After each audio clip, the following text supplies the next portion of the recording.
Hola, ¿qué tal amigas y amigos de Sumando Voces en Directo? Bienvenidos y bienvenidas a nuestro programa de todos los jueves. Como siempre estamos transmitiendo por nuestras redes sociales, las redes sociales de UNITAS, la radio Libre Expresión de la Asociación de Periodistas de La Paz y por la radio San Andrés de la UNSA.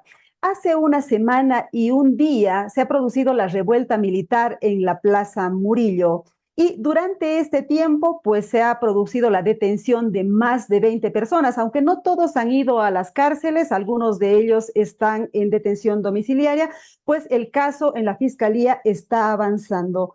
En el ambiente político continúa la polémica sobre qué ocurrió aquel día. Mientras el gobierno sostiene que ha sido un golpe de Estado fallido, otros sectores de la sociedad civil, políticos, analistas, afirman que ha sido un autogolpe e incluso las repercusiones de esta dualidad de posiciones han llegado a nivel internacional. Por ejemplo, el presidente argentino, Javier Milei, tiene una posición en sentido de que ha sido un tema fraudulento, es decir, un autogolpe, mientras que la Comisión Interamericana de Derechos Humanos ha dicho que se ha tratado de un intento de golpe de Estado. Mientras esos debates continúan en el ambiente político del país e incluso a nivel internacional, nosotros queremos abordar lo que le interesa a la gente, es decir, cómo han afectado estos hechos a los ciudadanos, a las ciudadanas, a la democracia, a la imagen del país, a la economía. Para eso tenemos dos invitados en este programa, pero antes, como siempre, quiero invitarles a ver nuestro resumen de noticias en la voz de Jenny Escalante. ¿Qué tal amigos y amigas de Sumando Voces? Es un gusto para mí reencontrarme con ustedes como cada jueves para contarles las noticias más importantes de la semana. Arranquemos.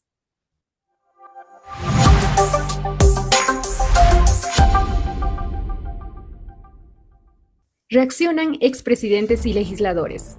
Nuevo y verdadero golpe del judicial inmoviliza al legislativo y frena las elecciones judiciales. La Asamblea Legislativa había previsto retomar el proceso de selección de autoridades judiciales el lunes 1 de julio con el examen a los postulantes. Sin embargo, una resolución de la Sala Constitucional Segunda de Beni ordenó la paralización del cronograma de exámenes. Los expresidentes Carlos Mesa y Eduardo Rodríguez Belcé calificaron la acción como un golpe al órgano legislativo por parte del órgano judicial. Instituciones de la sociedad civil advierten que la instrumentalización de instancias del orden pone en riesgo la democracia. Luego de la toma militar de la Plaza Murillo, una veintena de instituciones de la sociedad civil, integrantes de la red UNITAS, en el que advierten que la instrumentalización de organizaciones, instituciones del Estado e instancias del orden pone en riesgo la democracia y socava la credibilidad de las instituciones del Estado. En ese marco, rechazan los sucesos del 26 de junio y señalan que los ataques al Estado de Derecho, vengan de donde vengan, se constituyen en una amenaza para las libertades y los derechos. El documento fue emitido como una reacción a la operación militar liderada por el excomandante del Ejército, Juan José Zúñiga. Pero, ¿cuáles son las repercusiones de la toma militar del 26 de junio? Las consecuencias han repercutido en el incremento de los precios de los productos básicos, pero sobre todo en la del dólar, según han advertido diversos analistas. A ello se suma el deterioro de la imagen de Bolivia a nivel internacional, lo que ahuyentará aún más a los inversionistas. En respuesta a estos acontecimientos, la Asamblea Permanente de Derechos Humanos de Bolivia ha solicitado la formación de una comisión internacional para investigar a fondo lo sucedido. Se duplican los infanticidios y hay 45 feminicidios durante el primer semestre del 2024. En Bolivia se registraron 19 infanticidios, el doble que la gestión pasada, además de 45 feminicidios, siendo La Paz el departamento con mayor incidencia, de acuerdo al informe de la directora de la Fiscalía Especializada en Delitos contra la Vida y la Integridad Personal, Elizabeth Viveros. El mundo sale reprobado en el examen de los Objetivos de Desarrollo. Cuando solo quedan 6 años para alcanzar los Objetivos de Desarrollo Sostenible, ODS, el progreso global es alarmantemente insuficiente, con apenas 17% de las metas actualmente en camino, indicó un nuevo informe de las Naciones Unidas publicado el viernes 28 de junio. Antonio Guterres, secretario general de la ONU, dijo al presentar el balance que este informe anual de los ODS muestra que el mundo está obteniendo una calificación reprobatoria. La conclusión es simple: nuestra capacidad para asegurar la paz, enfrentar el cambio climático e impulsar las finanzas internacionales está socavando el desarrollo. Debemos acelerar la acción para los ODS y no tenemos un momento que perder, subrayó. Hasta aquí con el resumen informativo. No se olviden que para conocer más noticias pueden visitar nuestro portal web en www.sumandovoces.com.bo. También pueden visitar nuestras redes sociales. En Facebook estamos como Sumando Voces Bolivia y en X como Sumando Voces Bo. Volvemos contigo, Mary.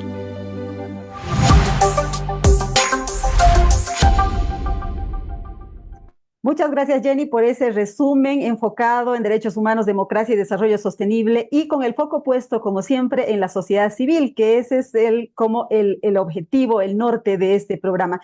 Quiero dar la bienvenida a nuestros invitados. En primer lugar, está con nosotros Henry Oporto.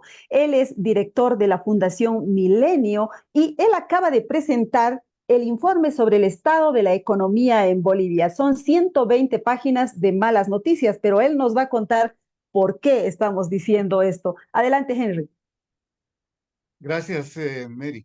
Lo primero que quisiera destacar es que yo advierto que hay un cambio en el clima social en el país. Siento que la percepción de crisis económica se ha extendido a diversos sectores de la población. Y esto se traduce además en incertidumbre por la forma como está la economía, cómo están sucediendo las cosas, pero también se traduce en inquietud por el futuro. Y esto explicaría la extrema sensibilidad que se advierte en la población boliviana. Me refiero, por ejemplo, a que cualquier evento económico o político, ¿no?, está generando preocupación, está generando temor y quizás en situaciones extremas puede hasta generar sentimientos de pánico. No otra cosa podría explicar que, por ejemplo, los eventos políticos y militares de la anterior semana hayan podido provocar una corrida, según se dice, de depósitos bancarios o que incluso se haya disparado el precio del dólar en el mercado. Esto está justamente mostrando la sensibilidad de las personas, de la gente, frente al clima económico, político que está viviendo el país, y creo que es un dato a tomar muy en cuenta. Muy bien, con esa introducción, además quiero darle la bienvenida al abogado Franco Albarracín. Él es del CEDIP y es especialista en derechos humanos. En los últimos días lo hemos visto muy activo en las redes sociales, fijando posición sobre este tema que obviamente ha venido a romper la rutina informativa de Bolivia. Franco, adelante y bienvenido al programa. Muy buenos días, Mary. Muchas gracias por la invitación. Para mí es muy importante estar en Sumando Voces y creo que es también importante poder discutir, poder conversar sobre estas temáticas relacionadas al supuesto golpe de Estado y que está teniendo repercusiones muy, pero muy serias en el país. Bueno, Franco, al decir supuesto golpe, ya ha fijado una posición sobre el tema, tal como lo ha hecho el CEDIP, la institución donde él trabaja. Pero yo quiero lanzarle la pregunta porque Henry ya nos ha dado una perspectiva, una pequeña perspectiva económica de cuál es el impacto de este evento en la economía. Pero quisiera preguntarle a Franco, ¿cuál es el impacto de este evento de la militarización de la Plaza Murillo en la democracia, en los derechos humanos, en la institucionalidad del país? Bueno, creo que en realidad el impacto lo hemos ido viendo durante el transcurso de los últimos años, porque esto guarda relación con un componente mucho más de orden estructural, que es el debilitamiento de la institucionalidad democrática en el país. Lo acontecido el 26 de junio es uno de los componentes, uno de los hechos que guardan relación justamente con este debilitamiento y que por lo tanto tienen graves consecuencias justamente en los derechos humanos, pero también en la estabilidad democrática en Bolivia. ¿Y a qué me refiero con debilitamiento de la institucionalidad? En Bolivia, lamentablemente, durante el transcurso de, sobre todo los últimos meses, finales 2023 y 2024, hemos sido testigos de graves atentados a los pilares fundamentales que componen nuestro Estado. Entre estos podemos mencionar, claro, el órgano judicial, pero también otras instancias como el Tribunal Constitucional Plurinacional. Me refiero específicamente, por ejemplo, a los autoprorrogados. Entonces, durante el transcurso de los últimos años, principalmente durante los últimos meses, hemos visto una grave afectación a la estabilidad democrática del país, que ha terminado, sí, afectando también a la situación de derechos humanos en Bolivia.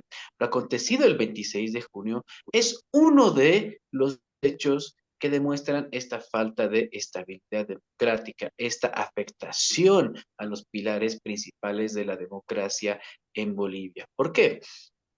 Porque esto no hubiera ocurrido si tuviéramos instancias independientes, si tuviéramos organizaciones, instancias nacionales independientes que se adecúan a lo establecido a nuestra constitución política del Estado. No tendríamos fuerzas armadas que se presten a este tipo de juego. Entonces, ¿qué es lo que ha ocurrido después del supuesto golpe de Estado? Una profundización, un empeoramiento de la situación de la democracia en Bolivia, que ha generado aún más una crisis que ha incrementado la crisis de las distintas instituciones en el país. Si teníamos antes un ministerio público y un órgano judicial que estaban, en lugar de concentrarse en perseguir a feminicidas, en lugar de concentrarse en perseguir a verdaderos criminales, estaban concentrados en la persecución política.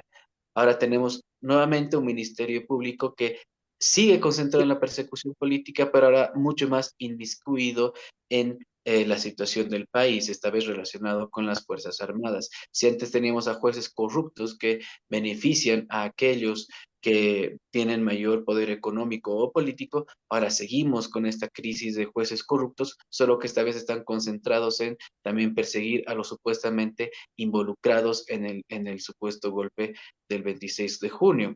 Ahora, si tenemos instituciones como la Defensoría del Pueblo o organizaciones o instancias que se supone que deben defender los derechos humanos a nivel interno, ahora vemos que guardan silencio o que se están acoplando a esta línea del supuesto golpe de Estado. Entonces vemos cómo se está profundizando, cómo está empeorando la situación de la estabilidad de la democracia y de la institucionalidad en el país.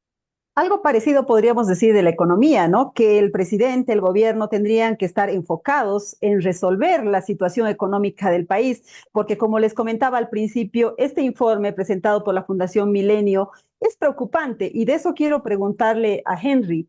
¿Cuál es el contexto económico en el que sucede este supuesto intento de golpe de Estado en la Plaza Murillo?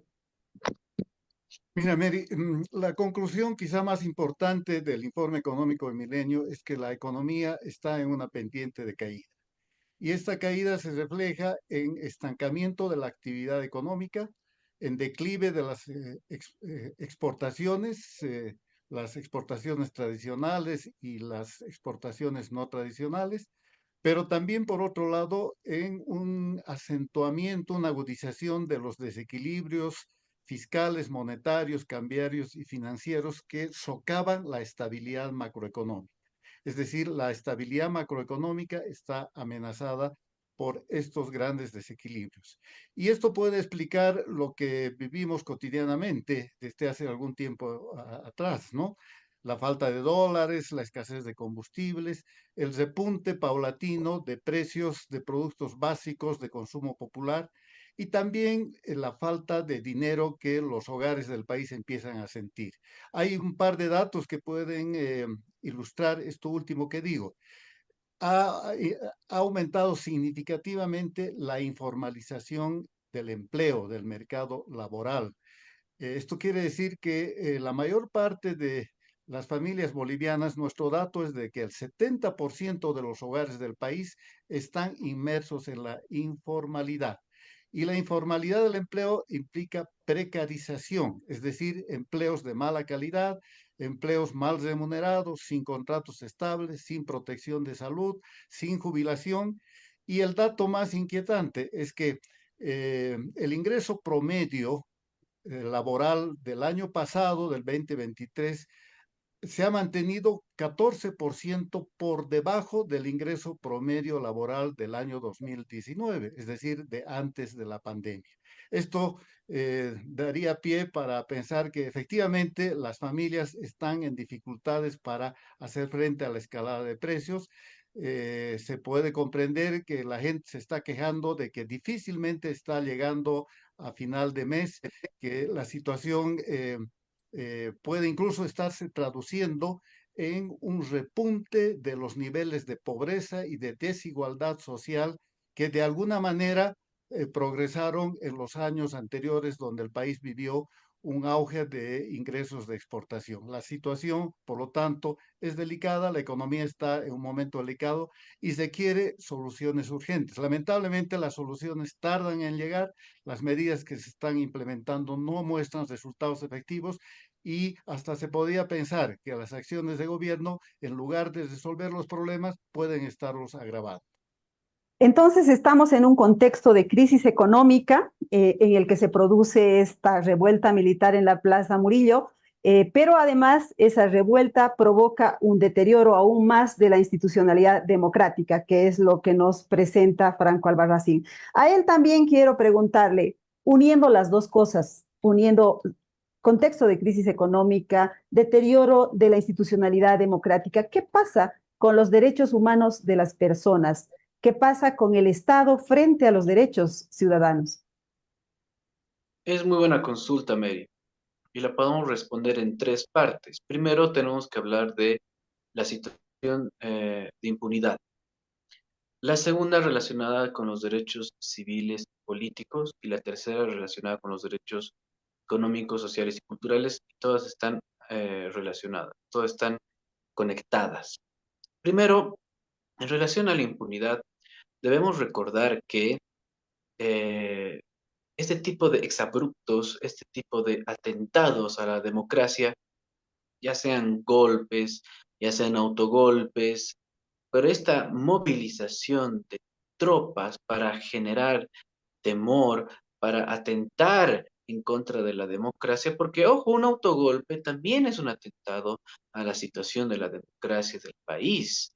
Entonces, yo estoy hablando de este afán de afectar la democracia en el país a través del uso de las Fuerzas Armadas. Lo hemos visto también en el pasado en Bolivia. No olvidemos lo ocurrido durante las dictaduras militares donde fueron también civiles quienes, junto con las Fuerzas Armadas, ocasionaron graves afectaciones a los derechos humanos y a la estabilidad democrática en Bolivia. No olvidemos, por ejemplo, el golpe de Natush Bush, las afectaciones a los gobiernos democráticamente elegidos, como el de Walter Guevara Arce. Entonces, vemos cómo en el pasado hemos tenido ya estos exabruptos, ya sea golpe o ya sea autogolpe, que han terminado afectando de manera muy profunda al Estado. ¿Y qué es lo que tenemos? Por lo general, impunidad.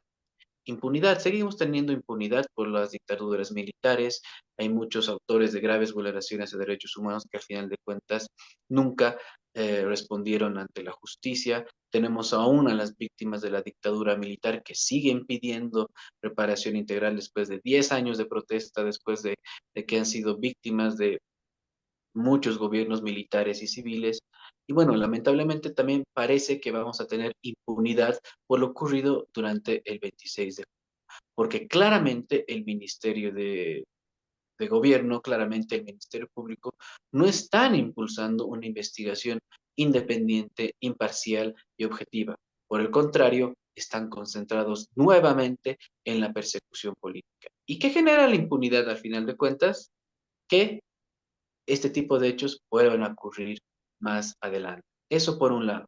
En segundo lugar, tanto la crisis política, la crisis de la institucionalidad democrática, afecta directamente en los derechos civiles y políticos. En este caso, al tener persecución política, porque sí está existiendo persecución política emergente del supuesto golpe de Estado, tenemos ya indicios de graves vulneraciones al debido proceso, dando un seguimiento a las personas que han sido detenidas, dando un seguimiento a las personas que están siendo procesadas, podemos ver que nuevamente el Ministerio Público está teniendo como regla la privación a la libertad y como excepción que una persona se pueda defender en libertad. Es decir, el principio de inocencia en esta situación es la excepción y coartar la libertad de una persona es la regla.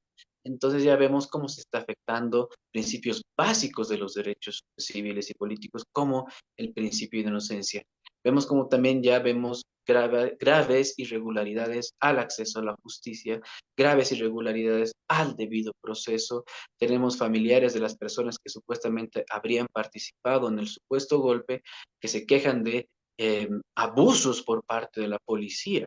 Entonces, vemos como ya los derechos civiles políticos, principalmente los derechos civiles, están siendo afectados, ¿no? Luego vemos también una afectación a los derechos que forman parte de los económicos, sociales y culturales, y que guardan relación con lo que nos explicaba Henry, ¿no? Este supuesto golpe, este exabrupto cometido a la democracia ha tenido un impacto también en el componente, en el aspecto económico en el país, y esto ya tiene un impacto en la vida, en la cotidianidad de la gente, y guarda relación con el derecho a la salud, guarda relación con el derecho al trabajo, guarda relación con el derecho a la alimentación, el nivel de vida del boliviano está bajando, las cosas están más caras, hay inflación, el sueldo ya no alcanza. Entonces vemos cómo existe una afectación a la gran parte de los derechos humanos de la población por razones lamentablemente políticas. Este gobierno, en lugar de encaminar procesos que puedan solucionar la crisis institucional, la crisis en la justicia, la crisis política y la crisis económica, a través de sus acciones completamente negativas, está empeorando la vida del boliviano. Claro, y es que todo tiene que ver con todo. Una situación de crisis económica tiene que ver con una situación también de deterioro institucional y viceversa. Por eso es que hemos querido convocarlos a ustedes con sus dos miradas para tratar de entender en su globalidad el problema. Hemos estado viendo el informe de Milenio y vemos que hay un planteamiento para encarar la situación de crisis que existe en el país en este momento.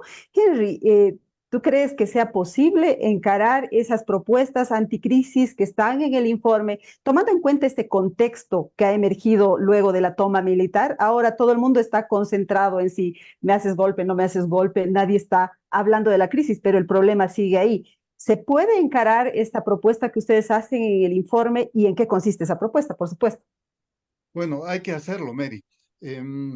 Mira, la premisa es que esta crisis no ha brotado de la noche a la mañana, son ya varios años en que viene madurando esta crisis y lamentablemente a lo largo de este tiempo hemos tenido de parte del gobierno una actitud negacionista, ¿no? De desconocer los hechos, tratar de cambiar la realidad por un relato que se ha empeñado en mostrar más bien una situación de crecimiento, de buenos números, de buenas cifras, en fin, que no se compadecen con la situación que cotidianamente vive la mayor parte de los bolivianos. Bueno, creo que ese relato de mostrar una Bolivia que no está en crisis, ese momento ya ha pasado. Hoy hasta las propias autoridades de gobierno están obligadas a reconocer que hay problemas muy serios en la economía. Por lo tanto, debiéramos aprovechar este momento como una oportunidad para hacer lo que hasta ahora no se ha hecho, ¿no? Las medidas que el gobierno ha implementado, que son pocas, lamentablemente no han tenido resultados efectivos. El ejemplo concreto es que, por ejemplo, la ley del oro, ¿no? O los bonos en oro que emite el Banco Central no han resuelto la escasez de reservas. Las reservas han seguido cayendo, en fin, esas son medidas inefectivas. Frente a ese intento fallido de contrarrestar la situación económica con medidas sueltas, incluso improvisadas, lo que se impone es discutir un plan anticrisis.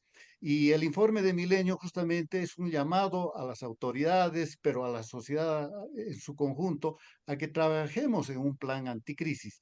Y este plan tiene que estar conformado por un conjunto de políticas que ataquen los problemas centrales que han hecho crisis, pero que además nos encaminen hacia las reformas estructurales que inevitablemente necesita la economía para superar este momento delicado. Nuestras propuestas apuntan sobre todo a 6 políticas que eh, están proponiendo una forma de sanear las cuentas fiscales, es decir, reducir ese alto déficit fiscal, pero además pensamos que es indispensable salir de esta fragmentación que hoy día existe en el mercado cambiario. Hay como 13 tipos de precios del dólar que por supuesto paralizan las decisiones. Hay que unificar el tipo de cambio, hay que devolverle autonomía al Banco Central y profesionalismo para que el Banco Central sea una entidad creíble y que le haga contrapeso al Ministerio de Economía. Pero además hay que desarrollar una política para promocionar las exportaciones. Sin exportaciones no van a llegar más dólares a la economía y eso tiene que ir de la mano a un impulso muy fuerte a las inversiones, sobre todo las inversiones privadas.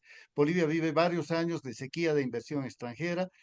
El sector privado nacional invierte menos de lo que podría, está trabajando a media máquina y finalmente creemos que esta crisis de divisas y de reservas internacionales no se va a poder resolver en el corto plazo sin buscar un programa de financiamiento del Fondo Monetario Internacional y de la mano del fondo probablemente de otros organismos multilaterales y de gobiernos amigos, ¿no? En otras palabras, Bolivia está en una situación que requiere de un salvataje financiero para poder incrementar las reservas y si se incrementan las reservas va a haber más dólares en la economía y eso puede contribuir a estabilizar las variables macroeconómicas. Básicamente esto es lo que proponemos y por supuesto esto requiere de condiciones políticas que hay que crearlas. En este momento pareciera que no hay, pero si no creamos condiciones de gobernabilidad en el país, difícilmente ningún plan económico va a poder ser exitoso. Y sobre esas condiciones políticas quiero preguntarle a Franco, pero antes quiero leer un mensaje que nos envía un seguidor, dice Mamerto Careaga, dice, debemos los bolivianos reformular el rol de las Fuerzas Armadas. Somos un país pacifista y no queremos tanques para que nos acribillen. Queremos tractores y que los miembros sean entes que produzcan alimentos y no balas. a- Al margen del comentario, yo quería llevarle la pregunta sobre qué hacer a Franco Albarracín desde el punto de vista también político, desde el punto de vista de la institucionalidad democrática. Así como Henry nos plantea la necesidad de enfrentar la crisis con un plan integral, global, ¿qué pasa en el lado político, en el lado de la institucionalidad, Franco? Bueno, vemos que el gobierno lamentablemente trata de, en realidad no existe, primero, voluntad política para encaminar soluciones de carácter estructural a problemas que estamos arrastrando. ¿Aló, Franco? ¿Aló? Te tenemos entrecortado. Franco, si podemos revisar ese audio, por favor, para que volvamos contigo. No, sí, se nos ha congelado la imagen de Franco, nos estaba hablando. Ahí está, ya ha vuelto. Ya volvió Franco. Adelante, por favor. Nos estabas Bueno, hablando sobre la falta de sí, voluntad política. Adelante. yo les hablaba sobre la falta de voluntad política que existe para encaminar soluciones a problemáticas de orden estructural. El, y seamos sinceros, el problema de la justicia no es un problema que es atribuible estrictamente al gobierno de Luis Arce, sino ya teníamos problemas en la justicia incluso durante los gobiernos neoliberales. Pero sí, evidentemente se profundizó desde el a partir del gobierno de Evo Morales. Pero bueno, son problemas que estamos arrastrando desde hace varios años y no existe voluntad política para encaminar, para impulsar problemáticas políticas, en este caso estructurales, que puedan solucionar este problema a mediano o largo plazo. Lo que vemos son una falta de voluntad política. Evidentemente, el gobierno quiere seguir aprovechando esta falta de institucionalidad para sus fines político-partidarios, está aprovechando la crisis en la justicia para perseguir opositores, para perseguir a disidentes de su partido político, me refiero incluso a la levista. Entonces, es por eso que no existe una voluntad política. Tal vez no deberíamos referirnos a una voluntad política, sino deberíamos a una falta de voluntad política, sino tal vez deberíamos referirnos a una situación donde el gobierno se aprovecha de de esta crisis y de la institución democrática en Bolivia, de la institucionalidad democrática en Bolivia para fines políticos. Entonces, ¿qué es lo que tenemos del gobierno?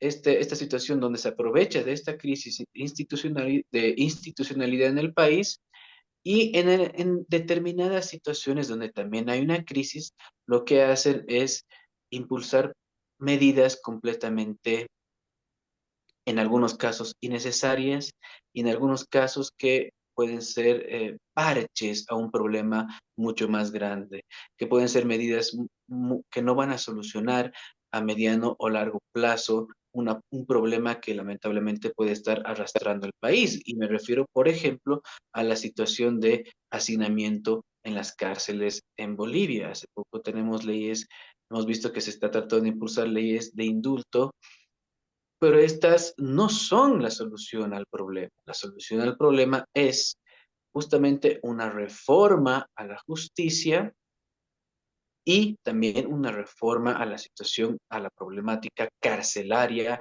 en Bolivia. Tenemos cárceles, lamentablemente, que superan el 200% en relación al hacinamiento. Entonces, vemos que el Estado se está aprovechando de esta crisis de institucionalidad democrática en Bolivia y al mismo tiempo con algunas situaciones no está encaminando decisiones que van a resolver el problema a mediano o largo plazo.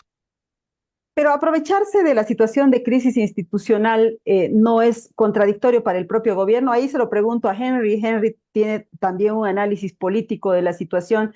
Es decir, ya mucha gente se pregunta, ¿podrá sostenerse el gobierno de manera firme? Ojalá que lo haga, porque democráticamente le corresponde terminar su mandato como manda la Constitución Política del Estado. Sin embargo, las condiciones sociales y políticas, si es que no se las encara, ¿están dadas para que eso suceda, Henry? Mira, como hemos visto en esta conversación, la crisis económica está entrelazada con la crisis política. El desafío, por lo tanto, es encarar simultáneamente esta doble crisis. Yo acuñé una frase en ocasión de la presentación del informe, que es la idea de que sin solución política no hay solución económica. ¿M? Para marcar justamente la importancia del factor político para enfrentar los problemas de la economía. Y al decir esto, no estoy pensando que debemos aguantar de cualquier manera hasta llegar a las elecciones del próximo año, porque la situación puede deteriorarse muy peligrosamente. Yo creo que ahora mismo el presidente de la República, en un país presidencialista como el que tenemos, puede dar señales muy importantes para cambiar el clima económico, político y social en Bolivia. ¿A qué me refiero? Pongo tres ejemplos. El presidente, por ejemplo, podía promover la devolución de la autonomía del Banco Central, es decir, restituirle la capacidad institucional de que el Banco Central actúe con independencia del poder político y sea, por lo tanto, una institución confiable, creíble en el manejo de la política monetaria. Segundo, creo que el presidente de la República podía influir significativamente para facilitar y viabilizar las elecciones judiciales en el segundo semestre de este año. Si eso se logra, será una señal, será una muestra de que finalmente los actores políticos y parlamentarios han concertado, han llegado a un acuerdo y ese acuerdo permite viabilizar una elección que va a renovar el poder judicial, algo que necesitamos impajaritablemente en Bolivia. Y tercero, creo que el presidente de la República muy bien podría convocar a los líderes de la oposición y del sector empresarial para generar las bases de un gran acuerdo que respalde una negociación para lograr un financiamiento internacional que venga a salvar las alicaídas eh, finanzas bolivianas, que traiga recursos frescos que incrementen las reservas internacionales y se suelvan la aguda escasez de dólares en el país. Estas tres cosas que digo pueden hacerse antes de las elecciones del próximo año. Si eso sucede, naturalmente vamos a llegar en mejores condiciones a las elecciones y el cambio de gobierno podrá darse en condiciones que garanticen no solamente elecciones transparentes, seguramente en un clima de más armonía y además con la posibilidad de una importante renovación de las políticas públicas hacia adelante. Si esto no ocurre y si seguimos con la estrategia de aguantar, aguantar y aguantar, es probable que la crisis termine estallando en nuestras manos y eso incluso podría eventualmente poder poner en riesgo las elecciones del próximo año. Eso implicaría para el gobierno de Arce deshacerse del poder que tiene ahora, que es el poder judicial, ¿verdad, Franco? Sin embargo, no hemos visto condiciones para la realización de las elecciones. Pareciera que se quiere seguir prolongando la prórroga de mandato. ¿Cuánto daño le hace esa prórroga a la democracia, al equilibrio de poderes, Franco? Eso es justamente lo que te mencionaba, Mary. El gobierno se está aprovechando de esta falta de institucionalidad a través de la cooptación, el control casi absoluto del órgano judicial y del Ministerio Público para fines estrictamente políticos. Es por eso que el gobierno no quiere que exista en realidad una reforma a la justicia. Es por eso que el gobierno ha encaminado absolutamente todas las limitaciones, ha puesto todos los obstáculos posibles para que no exista esta reforma a la justicia, porque no quiere perder el poder, no quiere perder a sus jueces, no quiere perder a sus fiscales, no quiere perder a sus vocales campero que están ahí pendientes para obedecer y responder al telefonazo. No quieren, claro que no quieren. Es por eso que ellos buscan en lugar de reformar la justicia, en lugar de cambiar la situación del país que está sufriendo por esta justicia corrupta y dependiente del poder político, quieren por el contrario profundizar la crisis judicial, profundizar el control en jueces, en fiscales, y lo han hecho viabilizando la autoprórroga de estos que no son magistrados, son ex magistrados, de estos señores que están usurpando cargos públicos y que están emitiendo resoluciones y sentencias que a la luz de lo jurídico en el país son nulas. Entonces, vemos un gobierno que lamentablemente prefiere, no, al no querer perder el control de su poder, del órgano judicial, está profundizando la crisis en el país, lo que genera un incremento de la crisis de la democracia. La situación de los autoprorrogados, discúlpame, pero eso sí fue un verdadero golpe a la democracia. Ahí sí estamos hablando de un golpe, porque estamos con un ejecutivo y con un, entre comillas, judicial que están controlando cuáles son las leyes que se aprueban en el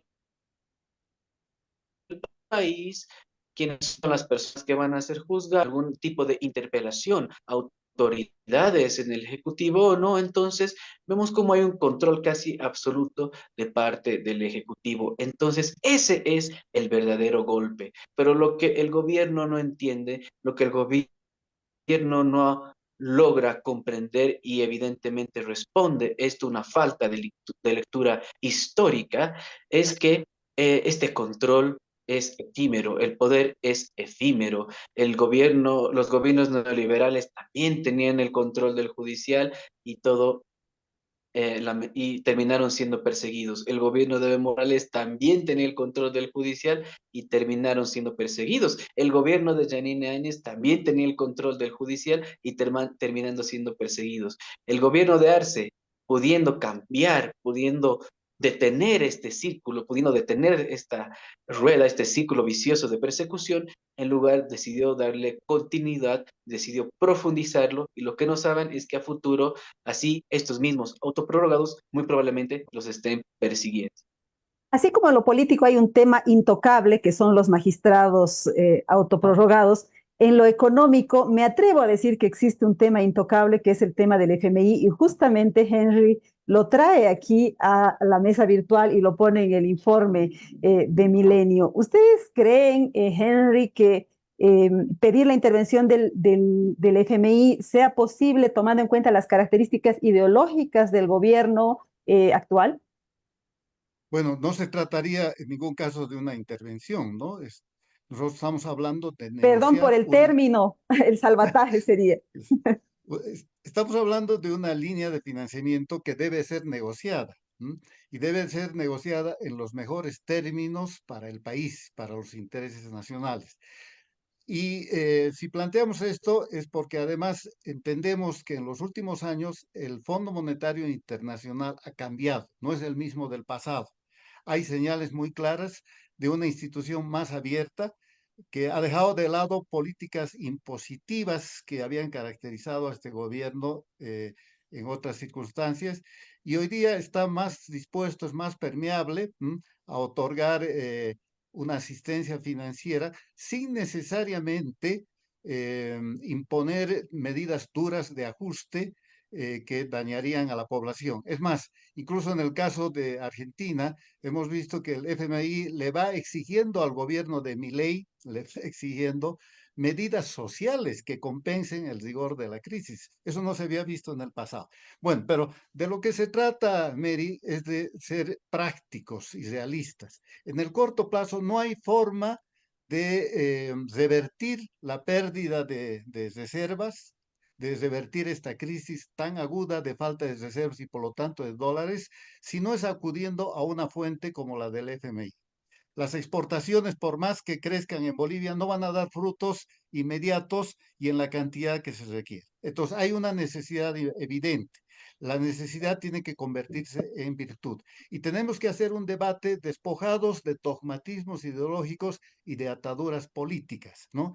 Creo que los bolivianos, en bien del interés público, del interés general de los bolivianos, deberíamos ser capaces de concertar las bases de una negociación con este organismo y con otros que podrían sumarse y que podrían darle una salida a la crisis boliviana. Por eso pienso que esto requiere liderazgo político, por supuesto, mucho coraje. No sé si el presidente Luis Arce lo tendrá, no sé si él podrá, en un acto de responsabilidad democrática y patriótica, despojarse del apetito de seguir concentrando completamente el poder. No lo sé, pero es algo que debería hacer, y creo que si busca el apoyo de otros jefes políticos, de otros líderes, es posible que encuentre, porque creo que todos nos damos cuenta que estamos en una situación límite en la que si no enfrentamos las cosas, no tomamos el toro por las astas, las cosas pueden evolucionar de una forma muy, muy negativa y destructiva para Bolivia. Yo quiero leer un par de comentarios que nos acaban de llegar. Marina Vargas dice, Bolivia ha ingresado a una crisis peligrosa a la que de manera extraña el gobierno ha sumado a las Fuerzas Armadas violentando toda norma. Están jugando con fuego. Félix Yanquipacha nos pregunta, ¿cómo hacerles entender al presidente y a los ministros que como estamos yendo, nos espera la réplica de la crisis de los 80, como fue también en un gobierno de izquierda, el de la UDP? Nos trae un poco de historia, don Félix, para tratar de hacernos entrar en razón sobre esta situación. Yo quiero ir cerrando el programa y al momento de despedirse, pues pueden dejar el mensaje que ustedes prefieran para la gente, para la sociedad civil, que al final de cuentas es la que recibe los golpes políticos y económicos que suelen dar tanto los políticos, los militares, en fin, ¿no? Franco, por favor. Franco, te tenemos Claro, congelado otra vez. Ah, solo, no, ahí está. Claro, tú, como bien lo mencionabas, y es justamente lo que yo dije en un principio, este tipo de actos, este tipo de exabruptos, este tipo de atentados, más allá al final de cuentas de lo que uno puede pensar si fue golpe o si fue autogolpe, quien termina siendo afectado es el ciudadano de a pie, es la población, es aquella persona que va y trabaja todos los días, que intenta mantener a su familia, que intenta tener estabilidad en un país que merece tener estabilidad. Al final de cuentas, somos nosotros los bolivianos que estamos pagando por aquellos políticos que se la pasan aumentándose su sueldo o pidiendo celulares carísimos. Somos nosotros los bolivianos quienes estamos pagando por aquellos políticos que quieren mantenerse en el poder, incluso vulnerando la Constitución y movilizando militares en las calles. Somos nosotros, la población, quienes al final de cuentas queremos estabilidad política, queremos estabilidad en la justicia y también queremos estabilidad económica. Yo te agradezco mucho, Mary, por este espacio y bueno, hasta otra oportunidad.